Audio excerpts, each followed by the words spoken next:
Hello you, welcome to Geekism and welcome to this overview of the World's Fair DLC pack that comes out tomorrow for Planet Coaster. As always, I'm going to be splitting these videos up into two, one to show you all the content that comes with the paid DLC and another one to show you all the content that comes with the free update that comes alongside this DLC, the 1.8 update. So if you're interested in that, you can check out the video, I'll pop a link up in the corner. Otherwise, we try and get through these as quick as we can, so let's get started with some of the new stuff. Okay, first things first is new path things. Okay, so we've got a new bench, a new bin, a new picnic bench, and two new lamps. Obviously the lamps aren't attached to the path, but I always put them in this section because I think that's where they fit the best. I don't think any of us really thought we were going to get a set of benches or picnic benches for every single new theme in the game, as there's going to be 10 themes altogether based on different countries, but maybe a couple would have been nice. In fact, we just get the one. It's obviously sort of a Chinese or Japanese style. It's very nice. I actually quite like the bench on its own especially, but yeah, it would have been nice to see a little bit more variation. One thing I do like is this little lamp here, which I think actually also has a billboard on it, so we can write stuff in there, which is pretty good. So you can even use that as a signpost this way. Next up, some crazy statues. Again, these are sort of themed around the Chinese and Japanese. I apologise, I'm not 100% sure of the architecture style of each, but there's a small and large version of each one. Even though the game does come with 10 new themes based around 10 new stores, some of the themes are much more filled out than others, which we'll go into a little bit later on, but for now we can have a look at these. And also the other lighting options, again, all kind of go down the sort of Chinese route. Love these lanterns though, they're really nice. There's one on its own, a row of 4, a nice one that goes on a wall there, and a standalone one that you could add onto a pole or do whatever you want with, really. A few archways, again, the two on the left there have got a billboard on, so you can type, sorry, not a billboard, a sign, so you can type text in. Nice job on this one. This is nice, quite size actually, and this one as well. They're actually really good size. This one is usual Planko style. It's a little large. Talking of a little large, we move on to a whole host of food. Again, we kind of get one of these for each of the new themes. There's loads of these in the game already, hot dogs and burgers and stuff. I rarely use them, but I always think they look quite cool, and all these are the sort of things that you'll get a really random use out of at some point, I'm sure. One thing that's quite nice, there's a skewer here, a kebab, and they come with all the little pieces separately. I think this here, this skewer, that is going to be one of the new most used things, because we're always looking for nice thin poles like that, so I reckon this is going to get stuck in the ground and we'll use this little bit a lot. But yeah, again, overall they look fun. Don't particularly see myself using them much myself though. So here's the first chance you get to see all of the new brands then. So there's 10 new brands that have come to the game. Each of them have a store that you can place down in the shop. Each of them have a load of signage and building themes that go along with them. So we've got Burrito Bonanza, which is from Mexico. They make burritos. We've got Chow Mein Chow, which is a Chinese noodle place. We've got Chorizo del Sol, which is Spanish. They make chorizos. They're like, not chorizo, sorry, churros, are they called? Churros or something, aren't they? Churrorella, sorry, that one is. Churros, they're like long donuts. They're like a sweet treat. Next we've got Dune Delights. That's a Moroccan, they're the ones that are shish kebabs. Gelateria del Maria. Apologise if I'm pronouncing any of these awfully. That is a... it might be gelato. It might be gelateria actually. It's Italian ice cream. Ahaya Sushi is Japanese sushi, of course. Just Ribbon is the American brand. That's probably one of my favourite ones. 27, which is the French. I don't know why it's called 27.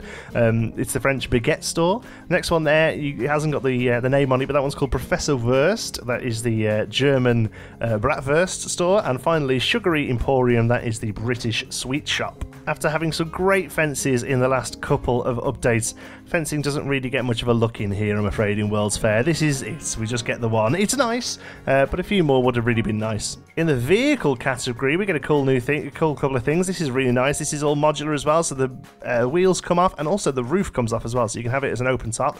Very nice, all colourable as well. Nice to see that. And this as well, the gondola. Again, really, really nicely done. This is a really lovely piece. I'll be honest with you, I'm not too sure I'm going to be using much of this stuff myself, just because it doesn't really fit quite with the budget aesthetic that I go for in my parks, but some of the stuff you can just tell is going to be used more often than not, and I could see these sitting on our lake and looking really good. Foliage again doesn't get much of a look, but we do have a couple of nice pieces. First of all, we've got these two smaller plants in vases and in vases, whichever one you prefer. They are both set to that, so you're pretty much stuck with the vases unless you sort of sink them into the ground. We get this nice standalone tree, and it also comes with a beautiful iron thing. I've been looking for these for a long time. We've been building these ourselves out of stuff. Really happy to see these in the game, although they is a little small. In fact, other than this one, the only other tree that fits in it are the birch trees that are currently in the game, but I'm not too worried because with Theme Maker's Toolkit coming out, I know N7's going to make some awesome trees. And a few random bits, a couple of Valkyrie helmets, a pinata, which is pretty cool. These are all pretty huge, so I doubt we're going to use these much. Loving this though, that's going straight into Pinewood, a red British telephone box, a couple of crowns, and a couple of calaveras, or sugar skulls if you want to call them that. Yeah, looking pretty good.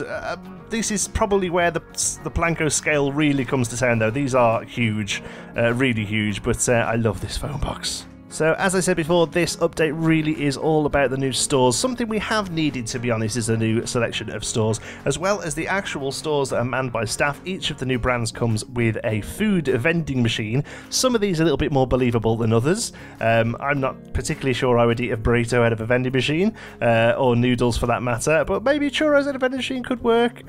Shish kebab, again, not too sure that would work. I love these ones where you can see inside them, though. Ice cream, and sushi, again, vending machine sushi is not good, you do not want to be touching that. Just ribbing, you get yourself some ribs out of there. Those are the baguettes.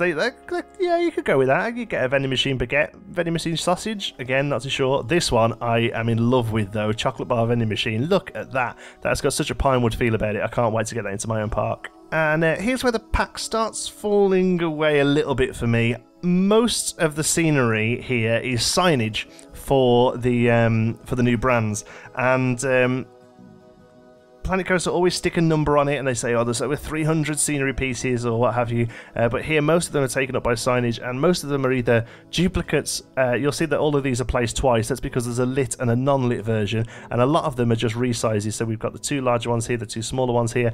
One thing I will say is the brands themselves are really well imagined. They look gorgeous, they all look really good, they all fit into Planko really well.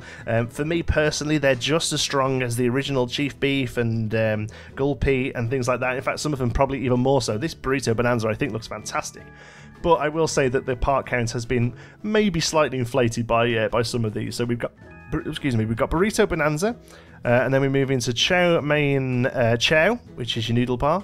Okay, some of these signs are really lovely. I love that one. A lot of them are pretty large in size again though, but that is something we've come to terms with now with Planko's signage, I think. The Churria del Sol, Dune Delights, which is your meat skewers, or kebabs, shish kebabs, whatever you want to call them. Next up, we've got the Gelateria del Murray. It's gelato, but I don't know how to say the first word. Galateria. Let me know in the comments. I apologise if I'm offending anybody. Hiya Sushi. Again, love that. Love the little sushi dude. Look at him. How cool does he look? Moving over, Just Ribbing. This is probably my favourite one. I actually think some of the most useful signs as well. This barbecue ribs one, in fact. I love that. Probably use that somewhere, but there you go. There's Just Ribbing. That also has the best building set as well, in my opinion. Next up, we've got 27 of Alcept for the French one, and Professor Verst. Again, great little character. He looks awesome. And finally, the Sugary Emporium.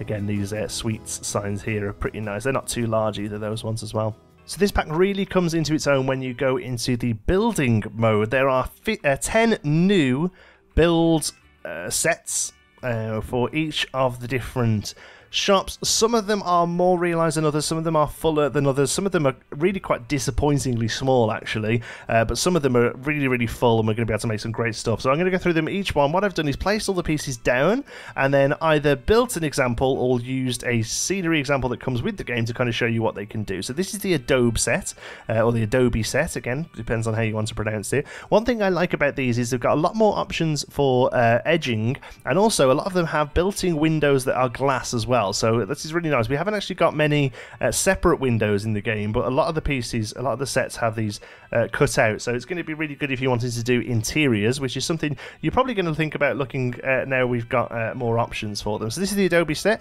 This goes really well with the Burrito Bonanza, so you can get something like that. Fortunately, one problem with a lot of these sets is there's very few roofs. Most of them don't even have roofs with them, unfortunately, so you have to try and find a roof that matches. So here I've used a stucco one. Next up, we've got the Bavarian set. Again, this one's nice, relatively filled out for different wall pieces. We've also got some pillars, doors and windows and balconies and stuff, and little stuck-out bits as well. Much nicer. Again, unfortunately, no roof. Here you can see I've used the tile roof here. This is the Professor Wurst building, but I love the colours toned down. Oh, also, forgot to mention, there's loads of new music as well. Each of the countries has got the Planet Coaster theme redone in the music, in the style of that country, so I'm playing them as well, so you'll be able to hear those in the background. This is the Bavarian music, which is great for Germany. The music and the sound design in this game has always been fantastic. I think Frontier generally has one of the best audio teams in the industry. This one, I mean, this is it. This is called, I think it's called Classical, or it might be Renaissance, this one. There's two that are quite similar. Again, nice wind doors. All these doors are freeform. You can place them open as well, which is a really good feature, so you can have people entering buildings and not clipping through doors, which is really good. But again, I'd love to have seen a little bit of variation with these, some pillars, maybe some of these pieces separate. But again, you can do some quite stuff, but again, we're having to use a tile roof here. This is the French baguette store. Next up, we've got one of the fuller sets in the game, and personally my favourite one of the update. This is the diner set. So it looks pretty random placed out like this, but it comes with some signage, it comes with some extra scenery pieces, lots of roof pieces, roof places, and loads of different window options. And this is actually the in-game one, which is why it's a bit crazy. There was the one that comes with it. But look at this, we can now do a really good American diner, along with the signage, the cars, the big burgers. I think this is really great. I'm really happy with this set. It looks really cool. This is probably going to get retrofitted into our Googie area, I think, in Pinewood Hills, so looking forward to that. It won't be quite as over the top as this, but still, I think, yeah, Just Ribbon and the American set's probably one of my favourites in the game. Another relatively full set is the Moroccan set. It has a weird name, I forget, hold on, let me get the name right. This is called the Moorish. Okay, so it must be a style of architecture. Again, I'm not completely up on my architecture, I'm afraid, but this is the Moroccan set. Again, really nice, all goes so nicely together with pillars and stuff to create something like this for the Dune Delights kebab store. And then the next one is the fullest set by far in the game, which is the Chinese set, the Qin Dynasty. We've got loads of wall pieces, loads of roof pieces. I've only placed a few of the roof pieces. There are lots more options and connecting pieces and bits of detail like that. I only wanted to show you a few because, you know, obviously at a glance they all look quite similar, but loads of different corners and edges and things like that. We've also got lots of bits of detail, some interior walls, pillars and pillar tops and bottoms. Again, lots of selections. This is one of the only sets that has the various different roof filling wall pieces, and the in-game scenery doesn't actually come with the built-in shop. Actually, it comes with this really, really gorgeous arch though, which I think is great. So I wanted to show you that off. But again, that would go with the noodle store. That one would. Next up is the Italian set. Again, I think this one is called Classical or Renaissance, I forget which. Again, a little bit of a light set, to be honest, this one. You can do quite nice stuff with it, though. And they're showing you here as well how some of the older pieces work quite nicely with it. And you get this sort of very sort of Italian-style ice cream store. Next up is the Japanese set. It's Taisho Roman style, which is really good. And they didn't have a blueprint for this, so I've quickly thrown that together. You can see there that the sign issues, size-wise, again, they are huge. But this is a really nice set, actually, and I can see some really nice sort of Japanese city buildings done with this. And yeah, I quite like this one, actually. Again, no roof for that one, though, unfortunately. Next up is a Victorian set. This is really, really nice, this one. Again, not loads of options, but I think the idea is to work it in with some of the plainer stone walls like they've done here. Really nice options on windows, though, for main streets. I can see a lot of these pieces getting placed into main streets in current builds, especially this one, this corner piece. This is gorgeous. I can see that one being used quite a bit. Again, open doors and things like that, little bits of detail, but again, still lacking, I think, in options for it, but they've done a nice little build here. This one's one of the in-game blueprints, and also the music's really good for this one as well. The British version of the Planco theme is very stout and proper. And finally, the Spanish one, I kid you not, this is it. This is the theme. Now, I'm pretty sure the idea here is that it works alongside the stucco theme that's already in the game. But these are the pieces you get. You get a balcony cover, you get a nice open window, a door, a bit of a pillar, and a couple of wall sets. The in-game one actually, like I say, uses mostly stucco. And it's nice. Like I say, I like this brand. I think it looks pretty smart. But yeah, that's meant to be a building set. That. Next up are your rides then, 2 new coasters. I mean, they're pretty much the same coaster, but different options for them to sit on. I haven't lined them up. They're both cycle coasters, which is pretty cool. These are like motorbikes. You sit on them, and the supports come down from the back to hold you in. They feel really great. There's one of these in the UK, I think, just the one, which is at Flamingo Land. It's pretty shaky, but it's a pretty cool experience, and there's a few of these over the world. Obviously, the Tron coaster probably being the most famous one of them. Yeah, nice option, I think. The bikes, both of the bikes are sort of modern, current road bikes. I think I would like to have seen one of them maybe be more of a futuristic bike, more of like a Tron style, but you can see there's one here. It's like a nice blue one, like a police bike. And on this side is more of a regular sort of road bike. But you see there, the supports come around from the back. All really nicely animated as usual. Wouldn't expect anything less from them, really. And finally, this is the one they were being really sneaky around. I don't know why they didn't show this off more, because this is fantastic. It's basically a people mover, like you would find in Tomorrowland in Disney. This is really, really nicely done. I'm going to get it moving. I'm just going to unpause the game to do that. And you'll see off it goes. It's in a little people mover style car where they sit either side back and forth, and it comes with all of these pieces. This is all one piece here, this 3-way, so you can build this in and then pick each way it goes off it. And of course it's a transport ride, so you can have multiple stations. You can have these pieces like this where it's 2 tracks put together, so they're perfectly lined up with each other. This is awesome. Again, I don't personally think I'm going to find much of a use for it in Pinewood Hills, but again, there's a lot of people who are building Disney parks who are going to love this. Any sort of futuristic park, World's Fair, anything like that, this will fit perfectly, and it's really, really nice. This is possibly my favourite thing from the DLC, to be honest. So there you go, there is, as quick as I could do it, an overview of all of the new pieces and rides and scenery and building things that you get with the World's Fair DLC that comes out tomorrow. Overall, I think it's got a lot of positives. It's got a few negatives as well, though, to be honest with you. It's probably my weakest pack so far, personally, as in the parts that I'm going to use myself, but that's mostly because, like I said before, the parks I build are quite budget and British and low quality and things like that. Some of the things in this I'm really impressed with. I think the diner set is really good. I think the Chinese Dynasty set is really good. I think all the new brands are really good. They're all really well imagined and really strong. Personally, I would rather have seen maybe 4 or 5 countries, and each of them filled out more with more scenery pieces and more building options than see 10 going down and none of them really being as full as they should be, I think, compared to previous sort of sets that we've had. Although I do agree that maybe shops and building sets were things we needed, especially with the Toolmakers kit, the Theme Makers Toolkit, sorry, coming out later this year, where people are going to be able to add scenery themselves.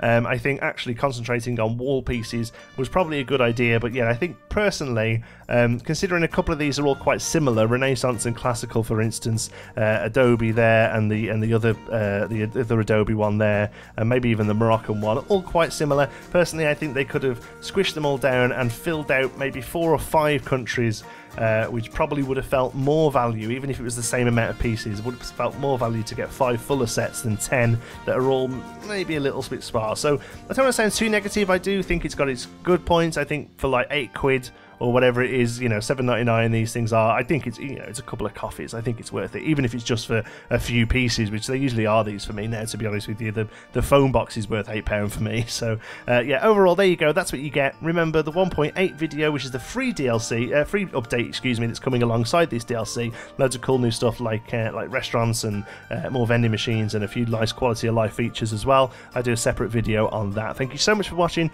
Hope you've enjoyed it. If you have, please give us a like. It really does help out the channel. And if you're not already, don't forget to subscribe. Any thoughts, queries, or suggestions, you can pop them down in the comments. If you fancy a chat, you can find me on Twitter. I'm at John T. Sparrow. If you'd like to join in with the Geekism community, you can do so over on our Geekism Discord server. You'll find the link for that in the description. And thank you very much to all of our patrons who make these videos possible through their support at patreon.com/geekism. Thank you very much for watching. I'll see you.